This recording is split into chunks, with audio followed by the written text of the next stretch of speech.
He's right behind me, isn't he?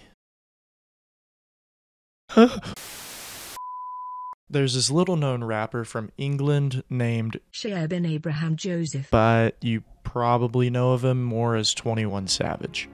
And after releasing 10 albums, including 2 mixtapes, a felony drug charge, illegal immigration charges, and a lawsuit from Vogue, he's managed to rise through the ranks and become one of the most popular musicians in the world and stands at the forefront of hip-hop. But how did he accomplish this? Where did he come from, and how did he make his name? Well, this is how. His story starts back in London, set in 1992.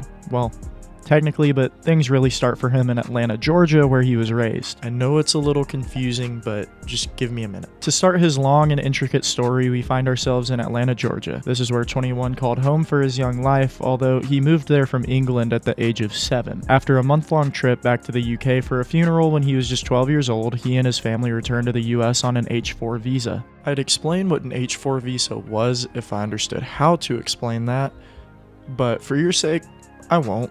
So, here's the Wikipedia page if you're interested.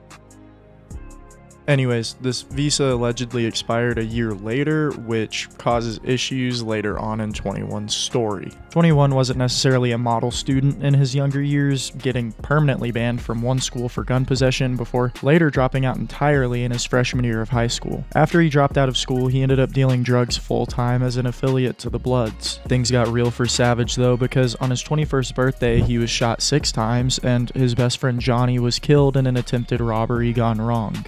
He still thinks back on this encounter in his music all these years later, even in his newest album, American Dream, when he speaks back on the time in his song, Letter to My Brother. Trying to keep the past behind me. I still be having flashbacks about Johnny.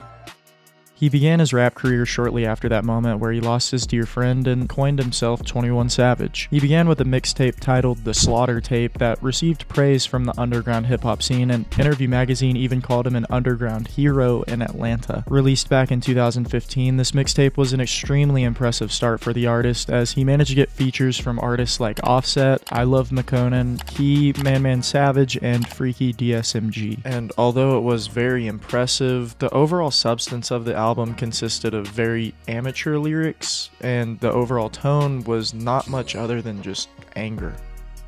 A few months later, in December of 2015, 21 released his second mixtape, The Slaughter King. Even though this tape carried much of the same in terms of tone and lyrics, I mean, let's be real.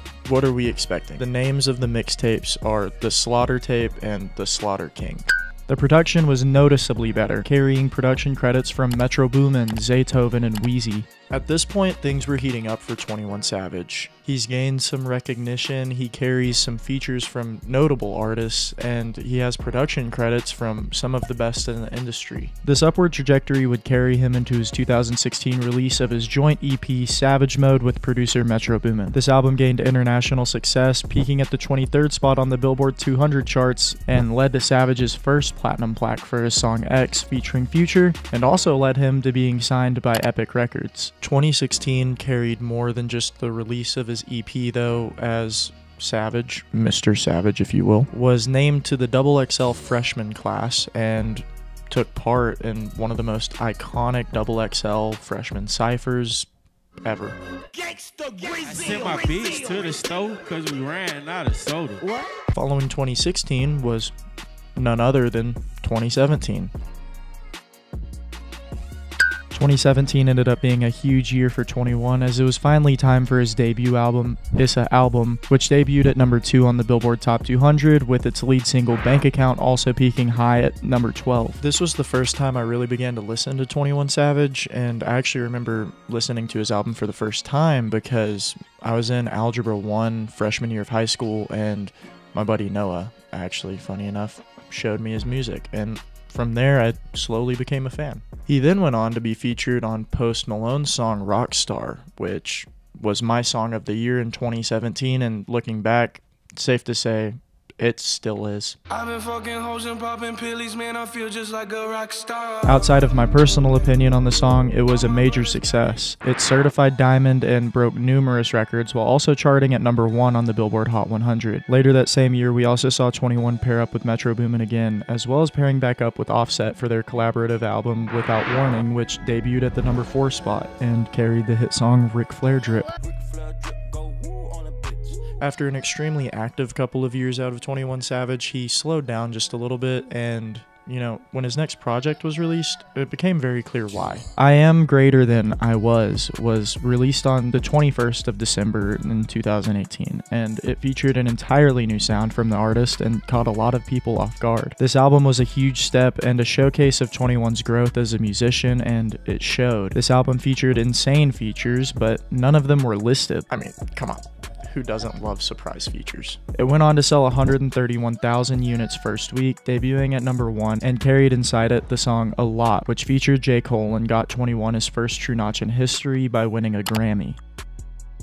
In 2019, he released a single song before returning in 2020 with Savage Mode 2. It's pretty obvious why he didn't release much in 2019, as this is when he was dealing with his illegal immigration charges. The whole situation was sparked due to him being in the car with Young Nudie, who was being targeted by the feds at the time in an operation surrounding the Georgia Gang Act. ICE then went on to try and slander his name, calling his persona in the public eye completely fake. However, his management stated that he had been trying to renew his visa since 2017, never hid his background, and that Homeland Security was more than aware of his attempts to renew his visa. He was released 10 days after his initial arrest, with a court date set for April. It was pushed back indefinitely until he faced more trouble with the law in early 2022, but it was finally confirmed in October of 2023 that 21 Savage had officially received his green card. 21 and Metro can't seem to do any wrong, as this album was another instant classic. It was an extended play more than just a rap album though, and it featured narration from none other than Morgan Freeman himself. Can't forget to mention,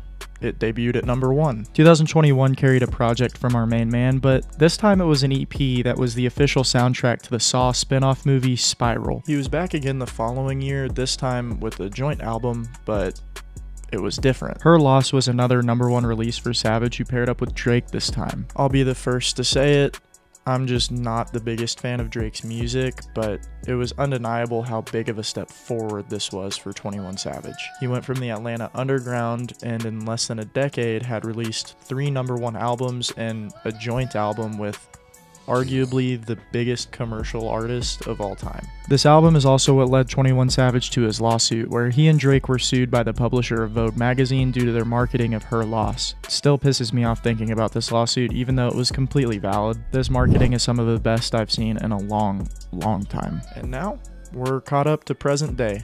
2024. 21 already released his 3rd studio album this year with American Dream. And let me tell you, I love this album, but that's not all he has in store. He's also slated to have a biopic releasing later this year with Donald Glover playing himself. There's a lot left in store for 21 Savage. The artist is only 31 years old, continues to reach peaks higher than his last, and his musical growth only continues on with every passing year. He's a testament to not letting your past stop you from reaching your true potential or sway you away from trying to do good either. In fact, 21 Savage went from dropping out of high school in his freshman year to hosting back-to-school drives, starting a program to help kids learn how to make and save money, funding anti-bullying campaigns, and launching financial literacy programs. And that's how it's done. What does the cross on your forehead signify? It's a knife.